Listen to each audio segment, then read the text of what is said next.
नमस्कार मित्रांनो, मी हेमंत. मित्रांनो, आज महाराष्ट्रात उघड झालेल्या एका अतिशय खळबळजनक घटनेची आपण चर्चा करणार आहोत. अमरावतीतील परतवाडा. काही दिवसांपासून परतवाड्यातील अचलपूरमधील आणि अमरावतीच्या जवळपासच्या भागातील लोकांच्या मोबाईलवर काही व्हिडिओज यायला सुरुवात झाली. हे व्हिडिओ अश्लील व्हिडिओ होते. वेगवेगळ्या मुली या शरीर संबंध करताना किंवा आक्षेपार्ह स्थितीत या व्हिडिओत दिसून येत होत्या. प्रत्येक व्हिडिओमध्ये मुली वेगवेगळ्या असायच्या, पण मुलगा हा सारखाच असायचा. हे व्हिडिओ जसजसे पसरायला लागले तशी त्यांची चर्चा सुरू झाली, त्यांच्याबद्दल बोलणं होऊ लागलं आणि या मुली त्यांचे चेहरे या व्हिडिओमध्ये स्पष्ट दिसत असल्यामुळे त्या बदनाम झाल्या. या मुलींचं घराबाहेर निघणं अवघड झालं आणि मग या सगळ्या प्रकरणाला वाचा फुटली. कोण आहेत या मुली, कोणी यांचे अश्लील व्हिडिओ बनवले आणि का बरं ते लीक केले, यामागे उद्देश काय आहे, हे सर्व आपण या व्हिडिओतून जाणून घेणार आहोत. त्यामुळे आमच्या या चॅनलला आत्ताच लगेचच सबस्क्राईब करा. मित्रांनो, अमरावती जिल्ह्यातील परतवाडा या गावामध्ये ही घटना घडलेली आहे. तेथील खासदार अनिल बोंडे आणि आमदार प्रवीण तायडे यांनी पोलिसांची भेट घेऊन त्यांच्याकडे तक्रार दाखल केली आणि सोबतच एक पेनड्राईव्ह पोलिसांना दिला. असं म्हटलं जातं की या पेनड्राईव्हमध्ये 180 वेगवेगळ्या मुली आणि महिलांचे 350 आक्षेपार्ह व्हिडिओज आहेत. याचा खुलासा पोलीस नंतर करतीलच, परंतु एवढी मोठी घटना, एवढ्या मोठ्या प्रमाणात हे अश्लील व्हिडिओ, यामुळे चिंतेचं वातावरण पसरलं आणि या घटनेचा, या पूर्ण प्रकरणाचा मुख्य सूत्रधार फक्त 19 वर्षीय आणि 11वीत शिकणारा आयान शेख. आयान शेखने या सर्व मुलींसोबत, महिलांसोबत हे व्हिडिओ बनवले. बरं, हे झालं कसं, हे इतकं घडलं कसं? तर आयान आणि त्याचा मित्र हुजेर हे दोघे जण सोबतच शिकायचे. या दोघांमध्ये एकदा ही एक शर्यत लागली, एक चॅलेंज लागलं. बॉडी काउंट कोणाचा जास्त, म्हणजेच कोण जास्तीत जास्त मुली आणि महिलांसोबत शरीर संबंध प्रस्थापित करू शकतो. ही चॅलेंज लागली, ही शर्यत लागली आणि मग यांनी इंस्टाग्राम आणि स्नॅपचॅटवरनं वेगवेगळ्या मुलींशी संपर्क साधण्यास सुरुवात केली. अगोदर मुलींना मेसेज पाठवायचे, संपर्क करायचा, गोड बोलून चिकण्या चुपड्या गप्पा मारून त्यांना आपल्या प्रेमाच्या जाळ्यात ओढायचं. प्रेमाच्या जाळ्यात ओढल्यानंतर चिखलदरा येथील त्यांच्या मित्राचंच एक लॉज, त्या लॉजवरती या मुलींना घेऊन जायचं. तिथे त्यांच्यासोबत आक्षेपार्ह अवस्थेत फोटो आणि व्हिडिओ काढायचे.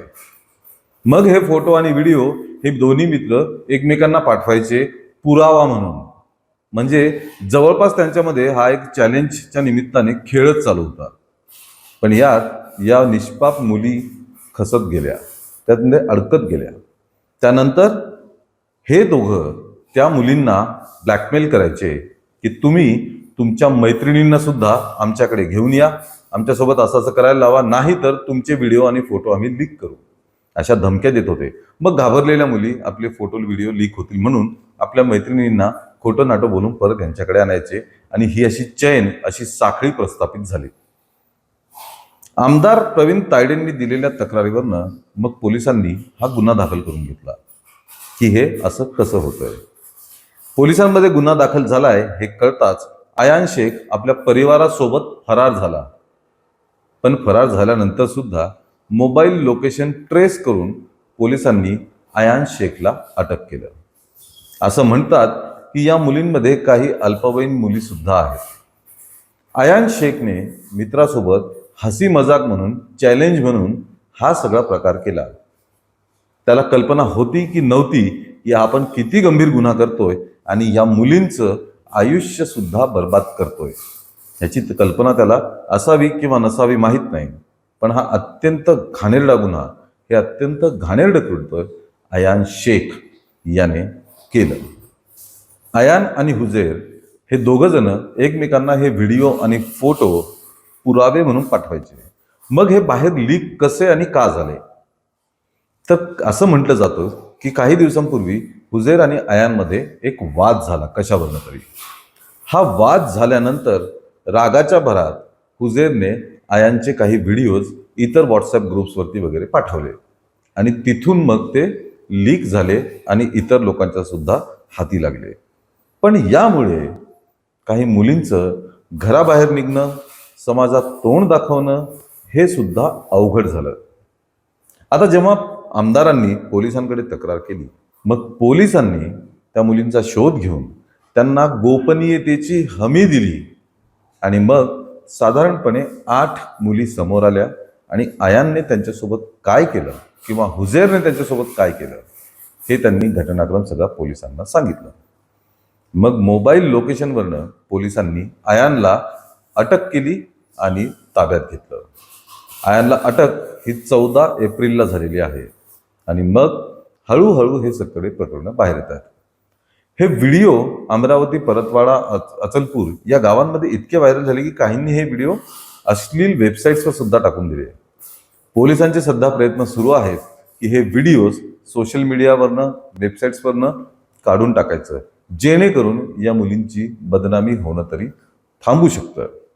मित्रांनो, अयान शेखने जेव्हा हे सगळं कृत्य केलं, त्याला या कृत्याचं गांभीर्य माहीत होतं की नाही आपल्याला माहीत नाही, पण त्या निष्पाप मुलींचं मात्र आयुष्य बर्बाद झालं.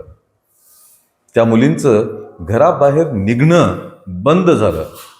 नुसतं मुलींचंच नाही तर त्या मुलींच्या घरच्यांचं सुद्धा घराबाहेर निघणं, समाजात वावरणं हे सगळं अवघड होऊन बसलं. त्या मुली प्रचंड दबावात, प्रचंड घाबरलेल्या अवस्थेत आहेत. त्यामुळे पोलिसांकडनं या मुलींचं आणि तिच्या घरच्यांचं समुपदेशन चालू आहे, जे अत्यंत आवश्यक आहे. मित्रांनो, अयान सारखा मुलगा, 19 वर्षाचा मुलगा, फक्त 11वीत शिकणारा मुलगा या लेवलचं घाणेरडं कृत्य करण्याचं प्लॅनिंग करतो. मित्राच्या मदतीने ते सत्यात उतरवतो, मुलींना ब्लॅकमेल करतो, अश्लील फोटो आणि व्हिडिओ सुद्धा काढतो. हे अतिशय भयानक आहे.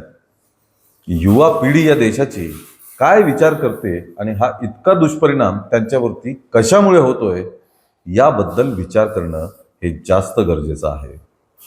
पोलिसांनी तक्रार दाखल केलेली आहेत. विविध कलम अयान आणि हुजेरवरती लावण्यात आलेले आहेत. त्यासोबतच काही मुली या अल्पवयीन आहेत, त्यांच्यामुळे त्यांच्यावर पॉक्सो अंतर्गत देखील गुन्हा दाखल केला आहे असं सांगितलं जात आहे. पोलीस या गोष्टीचा तपास करतीलच.